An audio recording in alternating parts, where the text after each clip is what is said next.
নমস্কার সবাইকে, কেমন আছে সবাই? নিশ্চয়ই ভালো আছেন, আমিও ভালো আছি। সবাইকে স্বাগত জানাচ্ছি বনানী কিচেনে। তো আজকে আমি রান্না করবো এই যে মাছের ডিম। এই মাছটা কতদিন মারা হয়েছিল, তো কতদিন আর কি রান্নার সময় পাইনি, তো আমি ডিমটা ফ্রিজে রেখে দিয়েছিলাম। তো আজকে এই যে বের করে নিলাম, এটা দিয়ে টক রান্না করব। তো সেজন্য গাছ থেকে এই যে আম পেড়ে নিয়ে আসলাম, একদম এই যে টাটকা পাড়া, আটা ধরছে কিন্তু আম থেকে। তো এখন আমি রান্না করব। রান্না করার জন্য আমি চুলোটা জ্বালিয়ে কড়াইটা বসিয়ে দিলাম, আর কড়াইতে এখন আমি দিয়ে দেব তেল। তো তেল দিয়ে তেলটা গরম হতে হতে এদিকে আমি আমটা নিজে কেটে নিয়েছি। আমটা আমার কাটা হয়ে গেছে, আর এখন এই যে এদিকে আমার তেলটাও কিন্তু গরম হয়ে গেছে। তো তেলের ভিতর দিয়ে দিলাম আমি সরিষা ফোড়ন। তো সরিষাটা আমার ফুটে গেছে, এখন আমি সামান্য একটু লবণ দিলাম। লবণ দিয়ে তারপরে সরিষা আর কিছুটা তেল আমি কেটে রাখবো একটা পাত্রে। এই যে সরিষা আর কিছুটা তেল এই পাত্রে আমি কেটে রেখেছি। আর এখন এই যে বাকি যে তেলটা আছে ওই তেলের ভিতরে আমি মাছের ডিমটা দিয়ে ভালো করে একটু ভেজে নেব। না হলে ডিমটা দিয়ে কিন্তু একটু গন্ধ বেরোবে আস্তে আস্তে, এই জন্য ডিমটা কিন্তু ভালো করে ভেজে নিতে হয় রান্নার আগে। তো আমি এই যে ডিমটাকে কিন্তু কিছুক্ষণ ধরে ভেজে নিয়েছি, আর আমি ডিমের ভিতর কিন্তু লবণ হলুদ কিছুই দিইনি, শুধু এভাবে কিছুক্ষণ ভেজে নিয়েছিলাম, খুন্তি দিয়ে নেড়েছে। তো এখন আমি দিয়ে দেবো ডিমের ভিতরে একটু লবণ। লবণ দিয়ে আমি আরও একটু নেড়েছে কিছুক্ষণ ভেজে নিলাম। আর কিন্তু আমার কাছে মনে হচ্ছে একটু তেল দিতে হবে, তো আমি আর একটু তেল দিলাম। আর ডিমটা কিন্তু একটু বেশি করেই তেল দিয়ে আর কি ভাজতে হবে, তাহলে খেতেও ভালো লাগবে। তারপরে দিয়ে দিলাম আমি কালারের জন্য হলুদ, নাহলে ডিমটা কিন্তু সাদা সাদা দেখাচ্ছিলো, আর হলুদ দেওয়ার পরে কিন্তু খুব সুন্দর একটা কালার হয়েছে। তো আমি হলুদটা দিয়ে আরও কিছুক্ষণ কিন্তু ভেজে নিলাম। তারপরে আমি দিয়ে দেবো এর ভিতরে যে আমটা আমি কেটে রেখেছিলাম, দুটো আম দিয়েছি।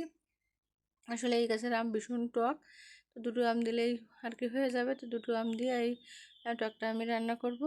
তো আমটা দিয়েও কিছুক্ষণ ভেজে নিয়ে আমি এখন দিয়ে দিলাম কিন্তু পরিমাণ মতো জল। তো পরিমাণ মতো জল দিয়ে এখন আমি দিয়ে দেব স্বাদ মতো লবণ, আর দিয়ে দেব হলুদ। তো লবণ আর হলুদটা দিয়ে আমি একটু নেড়ে চেড়ে আমি এবার ঢাকনা দিয়ে কিছুক্ষণ ঢেকে রান্না করে নেব। তো আমি ঢেকে দিয়েছিলাম, তো এখানে জলটা ফুটিয়ে একদম কড়াইয়ের উপরে কিন্তু উঠে এসেছিলো, ডিমগুলো উপরে লেগে গেছে কড়াই, দেখেই বোঝা যাচ্ছে।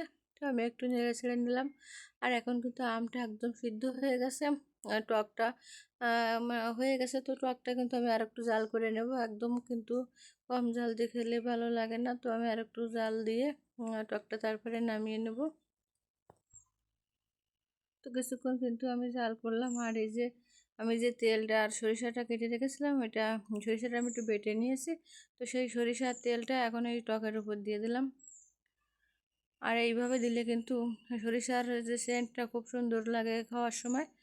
তো তেল আর সরিষাটা দিয়ে আমি একটুক্ষণ দিয়ে নেড়ে ছেড়ে দিলাম। আর এই যে সামান্য একটু জাল দিয়ে নেব, যেহেতু তেলটা দিয়েছি সেজন্য। তো এই যে এখন একটু জাল দিয়ে তারপরে আমি নামিয়ে নিলাম একটা পাত্রে। আর এই যে কিন্তু হয়ে গেছে আমার আম দিয়ে মাছের ডিমের টক।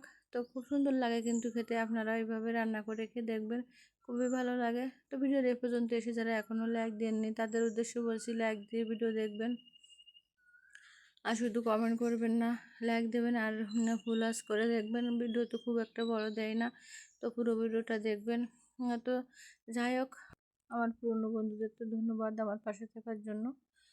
আর নতুন বন্ধুদের উদ্দেশ্যে বলছি, যারা আমার ভিডিও দেখছেন তাদের যদি ভালো লেগে থাকে আমার ভিডিওটা, তো সাবস্ক্রাইব করে আমার পাশে থাকবেন। আর এরকম নতুন নতুন ভিডিও পেতে পাশে থাকা বেল আইকনটি বাজিয়ে দেবেন। তো আজকের ভিডিও এ পর্যন্ত, ধন্যবাদ সবাইকে, দেখা হবে পরবর্তী নতুন কোনো ভিডিওতে। ভালো থাকবেন সবাই।